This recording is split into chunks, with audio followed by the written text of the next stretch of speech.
History lost, decks past, but in this series, we revisit older decks to see if they can be brought back to the forefront of the meta. We'll break down what made these decks great, what no longer holds up, and how modern builds can give them new life. By exploring different variants and tech choices, we'll tune each deck to fit different playstyles. Let's see if these classics still have what it takes for meta teching. What's up, guys? My name is TechnoTuner, and welcome back to another episode of Meta Teching. Today, we're going to be taking a look at Invoked, the deck that was released in 2017 in Fusion Enforcers that took the world by storm when it first dropped because it would allow you to fuse with your opponent's graveyard, being able to get rid of troublesome cards that you didn't want to really interact with, which made it a lot more fun and interactive than most other decks at the time, given that we are on the pre-stage of True Draco and Zodiac formats.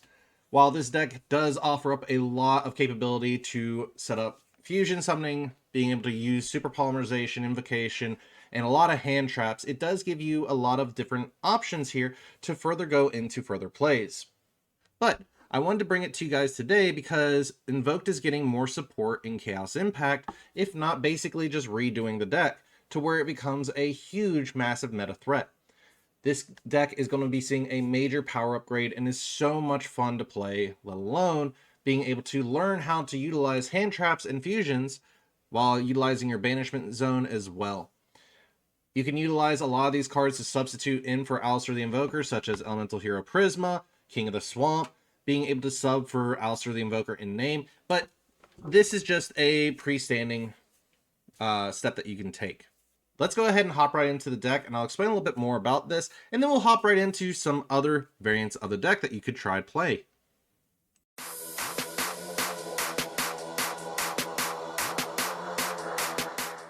All right, so let's go ahead and hop right into our first one, which is going to be the main basic Invoked deck. This is where we're playing Invoked as pure as possible, also while incorporating a lot of hand traps to really interact with your opponent. So, of course, we're playing the 3 Alistair the Invoker. This is going to be our main normal summon of the deck. You can send this card from your hand to the graveyard. Target 1 fusion monster you control gains 1,000 attack and defense until the end of this turn. If this card is normal summon or flip face up, you can add 1 invocation from your deck to your hand. Well, going off of that, what does Invocation do? Invocation allows you to fusion summon 1 fusion monster from your extra deck using monsters from your hand as material. If summoning an invoked fusion monster this way, you can also banish monsters from your field and or either player's graveyard as material. If this card is in your graveyard, you can target 1 of your banished Alistair the Invoker, shuffle this card into the deck, and if you do add that monster to your hand, you can only use this effect of Invocation once per turn. So basically giving you back a material for Mechaba for a monster negate if you would like, but it does give you further access to just keep fusing with the monsters that you have access. To cooperate and make it a lot more easier to utilize, we have Magical Meltdown. When this card is activated, you can add 1 Alistair the Invoker from your deck to your hand. The activation of your cards and effects that include an effect that fusion summons a fusion monster cannot be negated. Also, your opponent's cards and effects cannot activate when a monster is fusion summoned this way. You can only activate 1 Magical Meltdown per turn. So basically, the field spell making it to where your opponent cannot respond to your fusion summon or when you use an effect to fusion summon. It's kind of like Branded Lost, where it makes it a lot harder for them to really interact, but it is very fun to utilize. Next, we have 3 Book of Law, tribute 1 Invoked Monster, special summon 1 Invoked Monster from your extra deck with a different original attribute than that monster. This is treated as a fusion summon. You can only activate 1 Book of the Law per turn. So for example, if you're trying to go for an OTK, you have the capability of using Book of Law to tribute Purgatrio to go into, say, Elysium for further damage, or just for further setup. You have those options within the deck. But of course, we're also playing a couple other cards so we can sub in the name of Alistair the Invoker as much as possible, such as King of the Swamp. This card in your hand, field, or graveyard can be used as substitute for any 1 fusion monster whose name is mentioned on the fusion monster card, but the other materials must be correct. You can discard this card to the graveyard, add 1 polymerization from your deck to your hand. In this case, we could sub it for Alistair the Invoker, use either Invocation or polymerization or super poly to go into whatever invoked fusion we really need. The other one we could use is Elemental Hero Prisma. Once per turn, you reveal one fusion monster from your extra deck, then send one of the fusion materials whose name is mentioned on that card from your deck to the graveyard. This card's name becomes that sent monster's name until the end phase. So giving you 2 access points to Alistair the Invoker, which can further help plays as well. We're also playing a lot of other cards, but before I get into that, we're also playing the one Crowley the Gifted Magistus.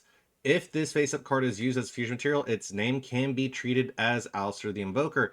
You can only use each of the following effects of Crowley the Gifted Magistus once per turn. If this card is added to your hand, except by drawing it, you can special summon it. If this card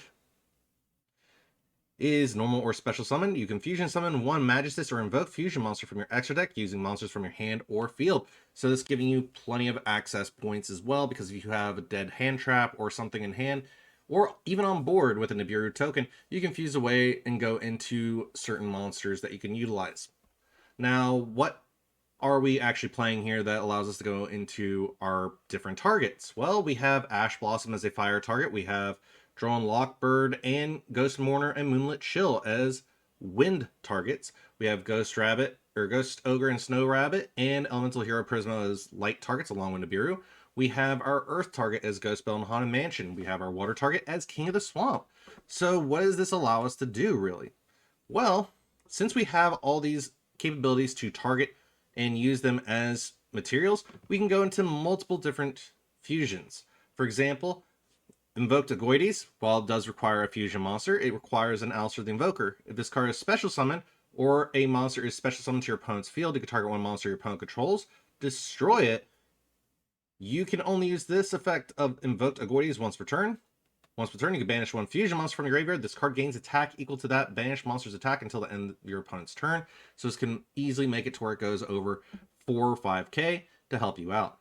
The other ones you have for your dark targets, since you may be using an Alistair Invoker with an Invoker, you can go into Invoke Caliga, Alistair Invoker, and one dark monster. Each player can only attempt to activate one monster effect per turn. Each player can only attack with one monster during each battle phase, making it a lot harder for your opponent to really utilize their effects or go into anything bigger than an 1800 monster in certain cases. We have Invoked Elysium. One invoked monster plus one monster that was special summoned from the extra deck must be fusion summoned with the above fusion materials. While face up on the field, this card is also Dark, Earth, Water, Fire, and Wind. Once per turn, you can target one invoked monster you control or in your graveyard, banish it, and all monsters your opponent controls with that same attribute as that monster. So this can further help get rid of your opponent's board and break it down even further. We have Invoked Magelica, which is just a 3k, 3300 normal fusion, which can just be a real pain for people to really out in certain cases. We have Invoked Mechaba, which is the light monster and the Alistair Invoker, where if a spell, trap, or monster effect is activated, you can send the same type of card, monster, spell, or trap, from your hand to the graveyard and negate the activation. If you do, banish that card. We have Invoked Purgatrio, which has been known infamously in the past as the OTK or board wipe scenario, because this card gains 200 attack for each card your opponent controls, can attack all monsters your opponent controls once each. If this card attacks a defense position monster, inflict piercing battle damage to your opponent. So this can really hurt your opponent as well if they're trying to set up any kind of defenses. Next, we have the Walking Book of Moon, which is the Invoked Rajan, which is the Alistair Invoker plus one wind monster once per turn. Quick effect, you can target one face-up monster on the field, change the face-down defense position, which further hurts your opponent in certain cases so they can't exceed or synchro summon. Next, you have Alistair the Invoker of Madness, which is two monsters with different types and different attributes. This card's name becomes Alistair the Invoker while on the field or in the graveyard. If a monster is fusion summoned while you control this monster, you can discard one card, and if you do, add one Invocation or Book of the Law from your deck to your hand. This face-up card you control leaves the field because of an opponent's card effect. You can add one Omega Summon from your deck to your hand. Now, I know a lot of people are like, well, what's Omega Summon do? That's why I included it here. Omega Summon basically makes it to where you can target any number of banished invoke monsters with different names, special summon in defense position. This can give you plenty of monsters back if you've gone through the Elysium loop or utilized them for further fusions with Invocation, which can further help break boards or give you a bit of recovery to come back and live for the turn. This is where the deck basically separates itself from everything else. Anyways, the deck is still a lot of fun. You have a lot of hand trap access and a lot of further capability to really work with this deck. But anyways, guys, that's all that I have for this first deck profile. Let's go ahead and hop right into the next one.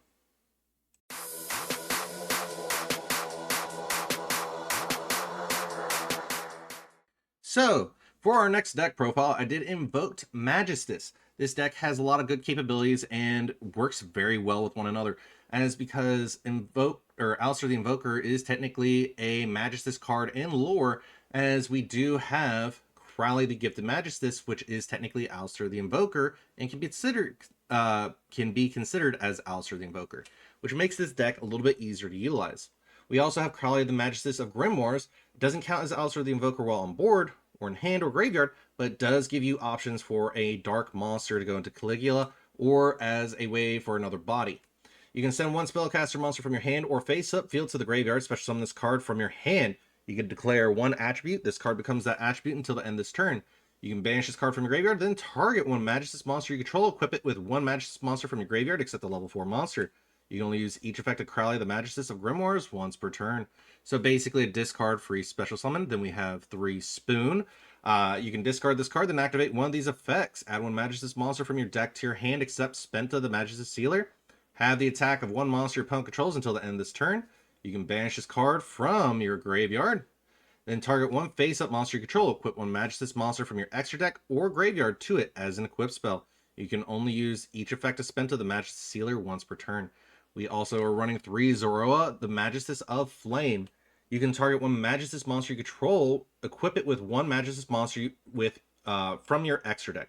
If this card becomes equipped with a Magistus monster, you can special summon level 4 spellcaster monster from your hand or graveyard in defense position, except for Zoroa, the Magistus of Flame, but its effects are negated. You can only use each effect of Zoroa, Magistus of Flame, once per turn. Working this with Tri-Magistus, where first time each Magistus monster would be monster equipped with an equipped card would be destroyed by battle. Each turn it is not destroyed. You can only use one of the following effects of Tri-Magistus per turn, and only once that turn. During your main phase, you can special summon level 4 spellcaster monster from your hand. You can send this face-up card to the graveyard, special summon any number of Magistus monsters with different names from your hand. Makes it really easy to get these monsters back out on the board, but also gives you further interactions as well. Magistus Theurgy. Target one Magistus monster you control, equip it with one Magistus monster, except a level 4 monster from your extra deck, graveyard, or face-up field. If you have at least one each Magistus Fusion, Synchro Exceeds, and Link monsters in your graveyard, you can equip it with one non-Magistus Fusion, Synchro Exceeds, or Link monster from your extra deck instead. So this can further help build your board, but also give you additional effects. Now, why are we running the Magistus stuff? Well, while we do have the Invoke, Mechaba, and Elysium as interactions, and we have Purgatrigo and Rajan for board breaking capabilities, we do need further capabilities such as a Monster Negate to protect us from Nibiru if we go into that many summons. One being Zoroa, the Magistus Vetharagna. One Magistus monster plus one Fusion, Synchro Exceeds, or Link monster. You can target one effect monster in your graveyard or your opponent controls. Equip that effect monster to this card. When a monster effect is activated, quick effect, you can send one face-up Magistus monster card you control to the graveyard, negate that effect. Then you can destroy one card your opponent controls. You can only use each effect of Zoroa, the Magistus Vetharagna, once per turn. The others that I'm running in this are Varum and Zoroa, along with the Exceeds Ninaru, the Link monster Artemis, and the other fusion, which is Iwas. What do each of them do? Iwas is effectively a Snatch Steal. While this card is an equipped card, the equipped monster gains 1,000 attack and defense. During the main phase, you can target one other face-up monster in the field, equip this card to it. If this card was equipped to an opponent's monster by this effect, take control of the equipped monster. Also, it cannot activate its effects. So, it could just make it a bigger beater, but it's also giving you capability of further working with being able to interact with your opponent. Stealing a key piece from their board can really break down combos. The other, which is Varum. While this card is an equipped card, the equipped monster cannot be destroyed by your opponent's spell and trap effects. You can only use each of the following effects of Varum, the Magistus Divinity, once per turn. If this Synchro Summon card is destroyed, you can destroy all face-up monsters your opponent controls at the start of the damage step. If the monster this card is equipped to battles an opponent's monster, you can destroy that opponent's monster. So that can help greatly as well. Zoroa, the Magistus Conflagrant of Calamity. If this card is Synchro Summon, you can equip one Magistus monster from your extra deck to this card. Your opponent cannot activate the effects of monsters with the same card type, Fusion, Synchro, Exceeds, or Link as a Magistus monster card in your spell and trap zone. If this card is in your graveyard, you can target one Magistus monster or one Magistus card you control, destroy it, and if you do, special summon that card. You can, or special summon this card. You can only use this effect as Aurora, Majesty's Conflagrant of Calamity, once per turn. So this card is very helpful for setting up locks, preventing your opponent from basically activating monsters of certain types. Ninaru, the Majesty's Glass Goddess. 2 level 4 monsters. While this card is an equipped card, the equipped monster can make up to 2 attacks on monsters during each battle phase. You can only use each of the following effects of Ninaru, the Majesty's Glass Goddess, once per turn. You can attach 1 material from this card, target 1 level 4 or higher spellcaster monster in your graveyard, add it to your hand. While this card is equipped to a monster, you can target 1 match this card in your spell and trap zone, 1 spell and trap your opponent controls, destroy them. And then finally we have Artemis, the Majesty's Moon Maiden, where it's 1 level 4 lower spellcaster monster. If another match this monster is normal or special summon while you control this monster, you can target 1 of those monsters and equip this card to it. While this card is equipped to a monster, you can add 1 Majesty's monster from your deck to your hand. You can only use each effect of Artemis, the Majesty's Moon Maiden, once per turn. You can only special summon Artemis, the Majesty's Moon Maiden, once per turn. So once again, giving you another light target, but it also gives you 3 more fire targets, an additional wind target, and an additional earth target with Ninaru. Just being able to give you further capability to interact with your opponent through spells and traps, monster destruction, and other cards alone. Anyways, guys, that's all I have for the Magistus build. Let's go ahead and hop right on in to our next deck.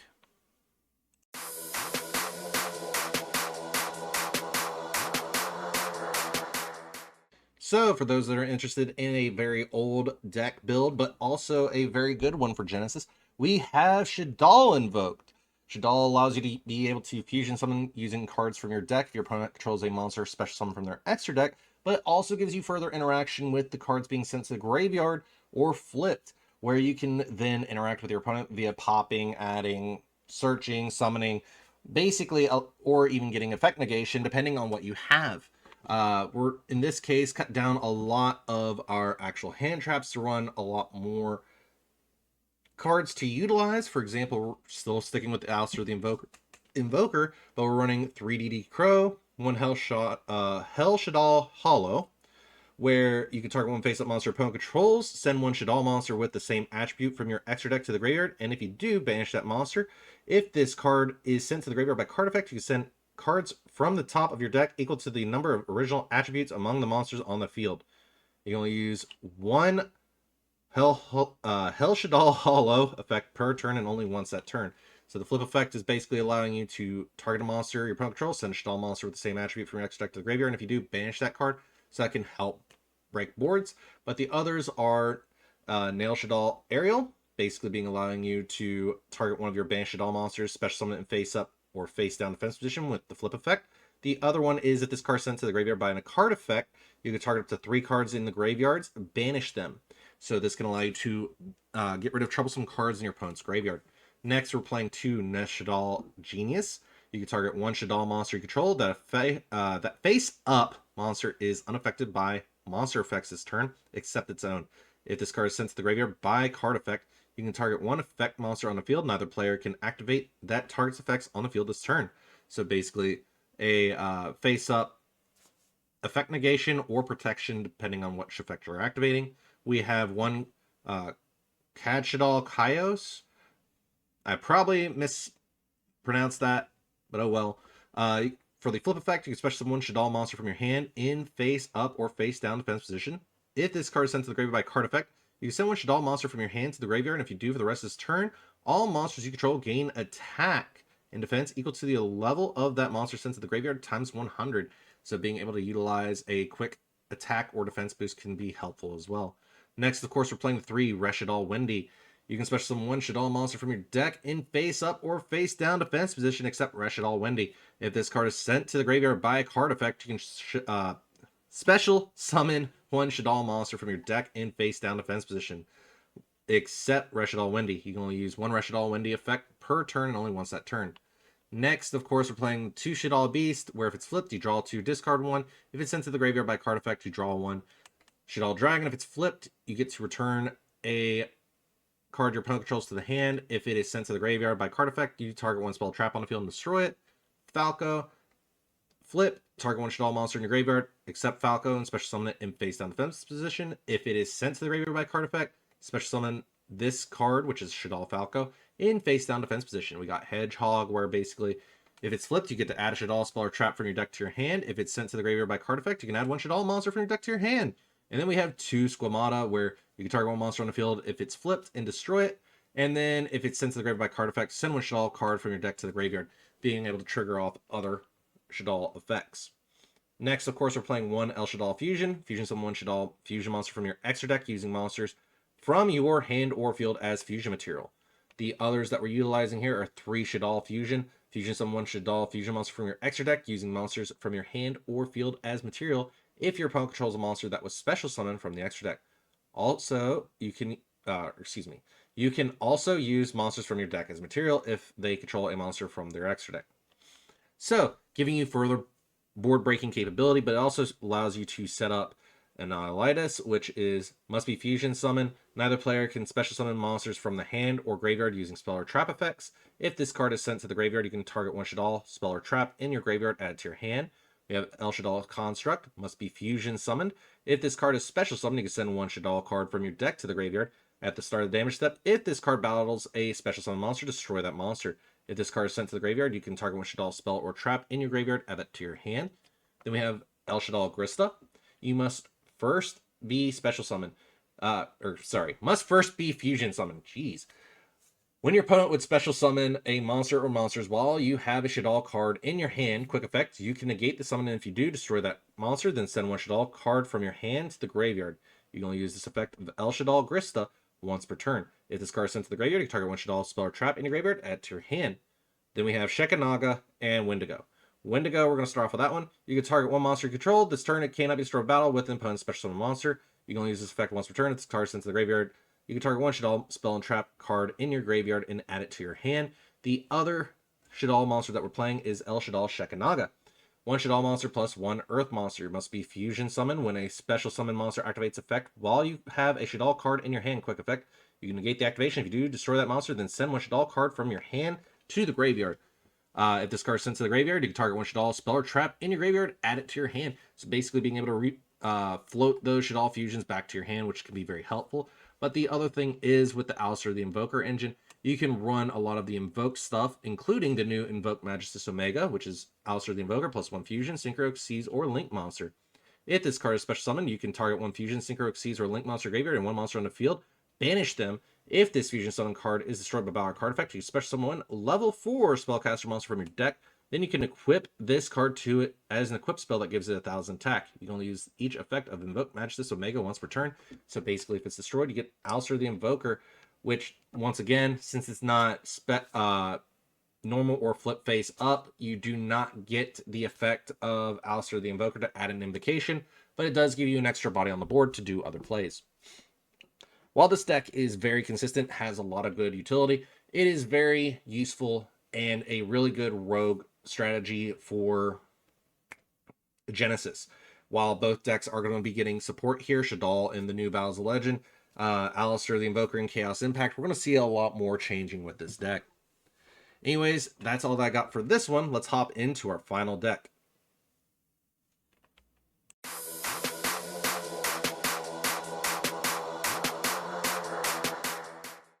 All right, for the next deck that we have Invoked Thunder. This is basically one of my fun machinations I put together. I've had a lot of fun with it in the past. It works very well for Genesis, nonetheless, because you have a lot of rank 5s, you have a lot of good capability to utilize monsters that you have through Ready Fusion or Quick Draw Synchron, along with a Thunder Dragon, to go into your rank 5, such as Chronomaly Vimana, K9 66 Jax, or K9 Hound, being able to give you a good rank 5 that allow you to either get a Destruction, Negation, or a Pop, or just a big beater. You have those fun interactions, but the other thing is Alistair the Invoker allows you to banish a Thunder Dragon through the use of Invocation to go into your Caliga, your Invoked Alistair the Invoker.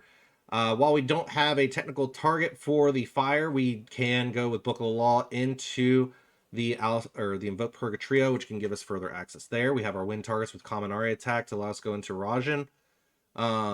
You also have the capability of tributing a Thunder monster to go into Colossus to set up even further lock for your opponent from searching. There's so much within this deck that allows you to do many things. We also have Dragon Duo, which can be special summoned, or must be special summoned, by banishing one light and one dark monster from your graveyard. Once per turn, if a monster effect is activated in the hand, this card gains 300 attack until the end of this turn, making it 3,100. When this card destroys opponent's monster by battle, you can banish one card from your graveyard, add one Thunder monster from your deck to your hand. Once per turn during your opponent's end phase, you can target one of your banished cards placed on top or bottom of the deck. So if your invocations or your Alistairs get banished and you have no way of getting them back, you have further access with Dragon Duo to get those back into the deck and cycle them. It makes it a lot easier and is a lot more fun than most people think with this deck, as you can still heavily utilize this. You can run 3 Allure of Darkness. Since you have 10 extra points, you have a lot other options as well. Instead of just running Colossus, if you cut Colossus, you have other invoked cards you can use. You can use other different Thunder monsters. You can run other cards such as, what is it? You can run rank 10 or Synchro 10 since you have Quick Draw and see Monster of Theseus. Do note that Quick Draw does have to be used for a monster that uses a Synchron Tuner as material, which can further hurt you a little bit if you're trying to look into ways to utilize that. But you do have further options is what I'm trying to get across here, from being able to discard Thunder Dragon to add 2 or add up to 2 Thunder Dragon. You have Thunder Dragon Dark, which is if it's banished, you can then add it's special. Yeah, add a Thunder Dragon card. Thunder Dragon Roar, which is basically if it's banished, special summon a Thunder Dragon monster from your deck in defense position. Hawk to revive a Thunder Dragon. If it's banished or discarded, if it's banished, you get to mulligan. Roar,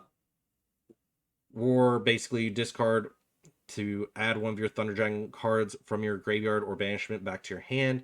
Then you have Matrix, which is one I don't utilize a lot, but is still a really good card nonetheless, because you can discard this card, target one Thunder monster you control, it gains 500 attack. If this card is banished or sent from field to the graveyard, you can add one Thunder Dragon Matrix from your deck to your hand and only use one Thunder Dragon Matrix effect per turn, which can further help set you up for a lot of other steps as well. Being able to get recyclable lights in the graveyard, but also triggering off your Titan or giving you an extra body to discard for Invoked Mechaba, giving you that extra monster negation. While this deck is very useful and very malleable, I will state this as a warning. Quick Draw is a bit bricky for this deck. It just gives you a free level 5 body and gives you the capability of discarding a card into the graveyard, but also giving you a wind attribute as well for Rajan, so you could make it functionally work that way as well. While Rajan is also another level 5, you do have further capability as well to go into your Vamana, your Jax, or your K9 Hound. Just as a forewarning for those that are looking for other ways to really make this deck just pop. But yeah, that's all that I have for you guys today. I hope you enjoyed today's deck profiles for the meta teching episode. If you did, please feel free to leave a like and subscribe, and I'll see you all in the next one.